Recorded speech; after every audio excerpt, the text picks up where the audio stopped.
Tudo bem, pessoal? Hoje comentário sobre Manhunter, Caçador de Assassinos, filme de 1986, dirigido pelo Michael Mann e adaptação do livro do Thomas Harris, Dragão Vermelho. Como eu não tinha lido ainda as obras do Thomas Harris, eu decidi começar por esse livro para seguir a série Hannibal Lecter. Então, conforme eu for finalizando os livros, eu devo comentar sobre os filmes também. Eu estou assistindo novamente e estou explorando, estou revisitando esses longos. Então vou começar com Manhunter, vou falar sobre Dragão Vermelho, também com Anthony Hopkins, de 2002, e aí na sequência outros filmes de Hannibal Lecter. É fato que Manhunter foi um fiasco de bilheteria, a recepção da crítica também no lançamento não foi tão boa. Ele deu um prejuízo enorme para o Dino de Laurentiis, aliás, o ano de 86 foi péssimo para o Dino de Laurentiis. Todos os filmes que ele lançou, ele acabou perdendo dinheiro. Só que Manhunter tem uma pequena diferença. É um filme que ele acabou sendo estudado, acabou sendo apreciado, especialmente com a distribuição em home video.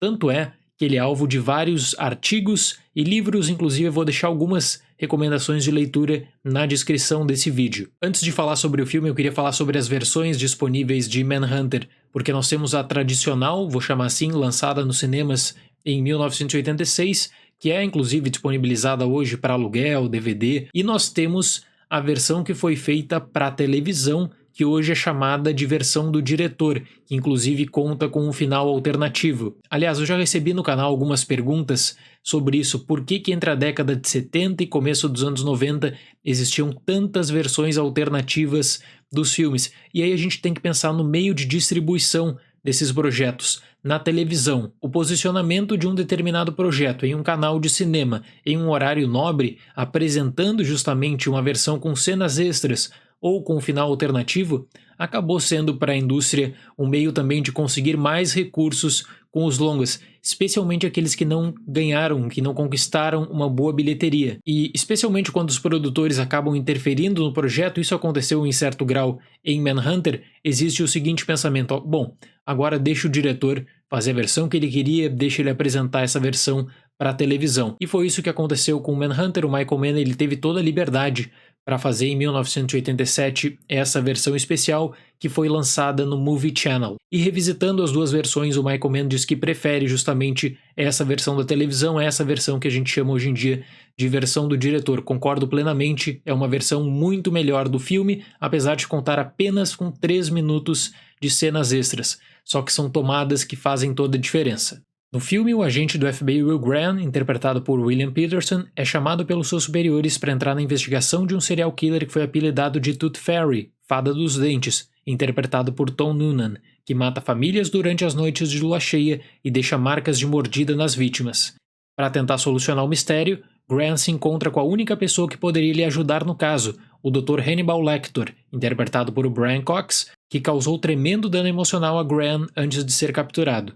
Sempre que possível, eu gosto de analisar o filme levando em conta também a obra base, analisando o processo de adaptação, que aqui nesse caso foi feito pelo próprio Michael Mann. Basicamente toda a estrutura do livro é aproveitada exceto pelo grande finale, já que o Michael Mann promove uma ruptura com um outro tipo de construção.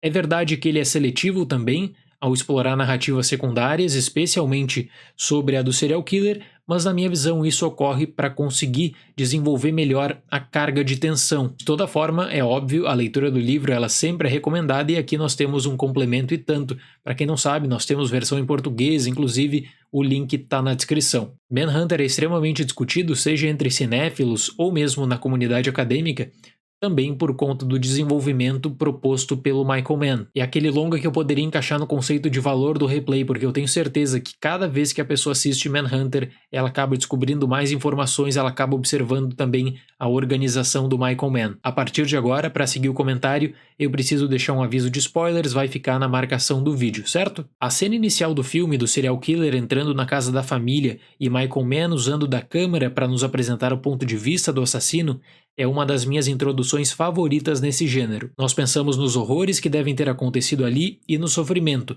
e aos poucos o filme promove uma reconstrução daquele momento.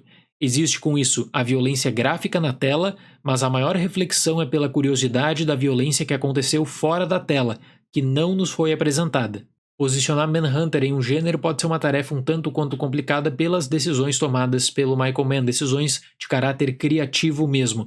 Existe quase que um consenso classificando Manhunter como um novo noir, que é válido, sem dúvida alguma, mas existe espaço por conta das excelentes contribuições que nós temos nos últimos anos, que estão referenciadas aqui nesse vídeo, para classificar Manhunter como um noir dos anos 80. Eu vou explorar aqui 3 bases, por exemplo, que aproximam Manhunter de outros filmes do mesmo período. To Live and Die in L.A. poderia ser um exemplo, dirigido pelo William Friedkin, e Blue Velvet do Lynch seria outro. Quais são as 3 bases?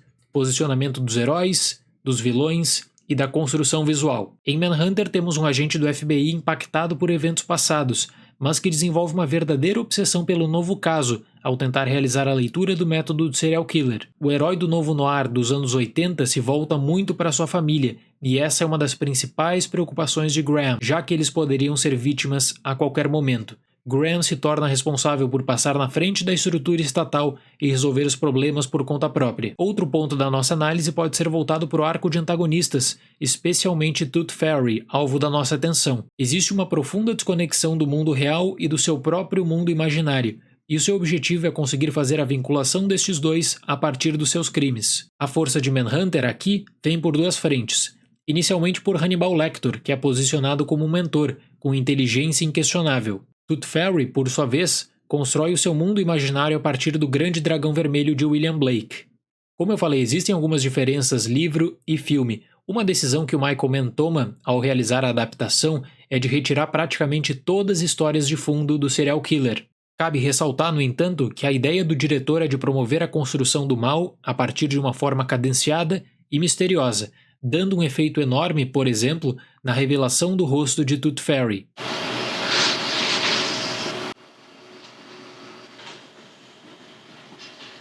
Well, here I am.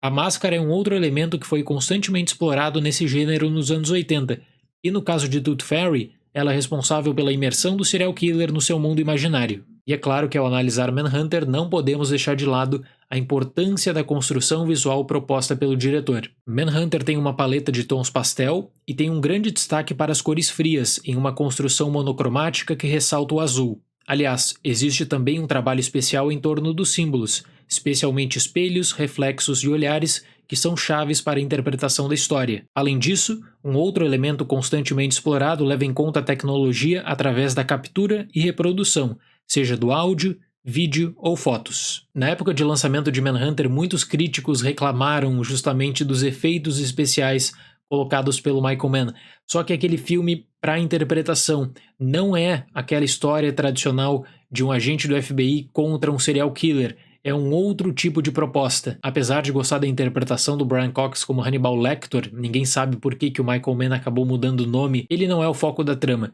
Nós temos aos poucos a construção de 2 conceitos, bem e o mal. E o que chama atenção aqui é como o agente do FBI ele consegue transitar pelo mal, já que ele tem que fazer a leitura do método, já que ele tem que estar sempre um passo à frente do assassino. O ponto mais divisivo de Manhunter diz respeito ao uso da trilha sonora pelo Michael Mann. Eu gosto como ele, em vez de investir muito na trilha original, ele usa músicas para ditar algumas questões do filme. Eu gosto da aplicação dessas músicas em algumas cenas chaves também, e eu concordo que às vezes ela acaba distraindo, só que eu acho que com essa distração que o Michael Mann ele consegue te trazer uma sensação de desconforto. Repito, não é um thriller convencional. Eu digo que o único problema que eu tenho com Manhunter é o encaminhamento final. É o final na realidade da versão dos cinemas. Na primeira vez que eu assisti eu me lembro que eu não tinha gostado muito. Quando eu li o livro eu apenas acentuei essa visão negativa. Ao revisitar o filme com a versão do diretor, com a trilha de comentários do próprio Michael Mann, eu noto que houve uma grande interferência dos produtores. Ele não fala abertamente sobre isso, ele não fala sobre o grau de interferência. Mas existiu. Por exemplo, Dino de Laurentiis exigiu trocar o título do filme. A gente não sabe, eu creio que a gente nunca vai saber sobre uma possível mudança no final do longa. Mas a força do livro, ela tá numa passagem que não foi levada para a versão do cinema, mas que ela consta na versão do diretor de Manhunter. Ela é tratada de final alternativo ou de final complementar. O link da cena eu vou deixar na descrição, mas o encontro do protagonista com a família que seria a próxima vítima do serial killer realmente se faz necessário. Grant desenvolveu uma obsessão tão grande de modo que ele sabia exatamente o que o assassino faria com aquelas pessoas, mas ele tem um conforto ao olhar para aquelas pessoas, ao dar as costas e saber que eles continuariam vivos. Então, se você não viu esse longa de 86, fica a minha singela recomendação, considero um ótimo filme. Eu fecho Manhunter com a nota 8. E em breve aqui no canal um comentário sobre Dragão Vermelho, a versão de 2002. Muito obrigado pela atenção, até mais e tchau!